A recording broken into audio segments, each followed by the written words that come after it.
Bismillah. Assalamualaikum. Peran ulama di zaman jahiliyah. Allah Subhanahu wa Ta'ala berfirman At-Taubah 30-31. Orang-orang Yahudi berkata, Uzair putra Allah. Dan orang-orang Nasrani berkata, Al-Masih putra Allah. Itulah ucapan mereka dengan mulut-mulut mereka. Mereka meniru ucapan orang-orang yang kufur sebelumnya. Allah melaknat mereka. Bagaimana mereka sampai berpaling? Mereka menjadikan para rabi Yahudi dan para rahib Nasrani sebagai tuhan-tuhan selain Allah serta Al-Masih putra Maryam.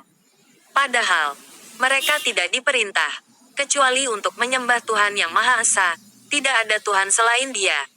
Maha suci Dia dari apa yang mereka persekutukan. Yahudi dan Nasrani dahulunya adalah umat dari Nabi dan Rasul Allah Subhanahu wa Ta'ala. Mereka dahulunya mendapatkan bimbingan langsung dari Allah Subhanahu wa Ta'ala melalui Rasul-Nya. Namun apa yang terjadi setelah para Nabi dan Rasul itu meninggal?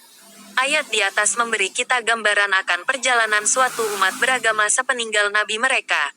Beransur-ansur mereka akan semakin jauh dari petunjuk dan hidayah. Menjadikan bagi Allah Subhanahu wa Ta'ala seorang anak, atau menobatkan seseorang sebagai anak Tuhan. Ini adalah bentuk kesesatan terberat dan terjauh. Bagaimana bisa mereka ikut membenarkannya? Sedang ayat-ayat dari kitab suci masih sering mereka baca dan dengar. Dan siapakah pelakunya? Pelakunya tentu saja adalah orang-orang yang dianggap sebagai pemuka agama, semacam pendeta, rabi, rahib, pastor, paus, atau yang lainnya yang telah sesat dan menyesatkan orang banyak. Begitu pula dengan para pengikutnya yang mengikuti dan membenarkan fatwa-fatwa sesatnya. Mereka dianggap telah menjadikan rabi, rahib dan pendeta itu sebagai tuhan-tuhan selain Allah Subhanahu wa Ta'ala. Wallahul musta'an.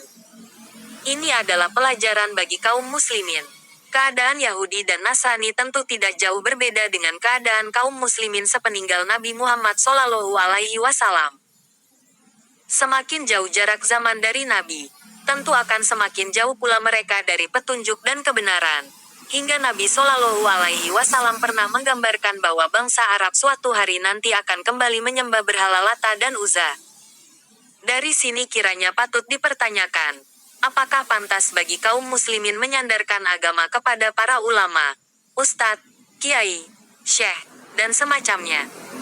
Apakah tidak berdosa bagi kaum muslimin mentaati mereka? Atau malah kita justru dianggap menjadikan mereka sebagai tuhan-tuhan selain Allah Subhanahu wa Ta'ala? Dalam sebuah hadits dijelaskan peran ulama di zaman jahiliyah ini sebagai berikut. Artinya, akan datang suatu zaman pada manusia, di mana pada waktu itu tidak tinggal Islam kecuali namanya saja, dan tidak tinggal Al-Quran melainkan tulisannya saja. Masjid-masjid dibangun megah namun kosong dari petunjuk. Dan ulama mereka adalah makhluk yang terjelek yang berada di kolong langit. Dari mulut-mulut mereka keluar fitnah dan sungguh, fitnah itu akan kembali kepada mereka. Hari Al-Baihaqi. Dari sinilah, maka patut bagi kaum muslimin merenungkan dan menyadari bahwa petunjuk, hidayah dan agama yang benar hanya bersama dengan Rasul Allah Subhanahu wa Ta'ala atau Al-Mahdi. Wallahul musta'an.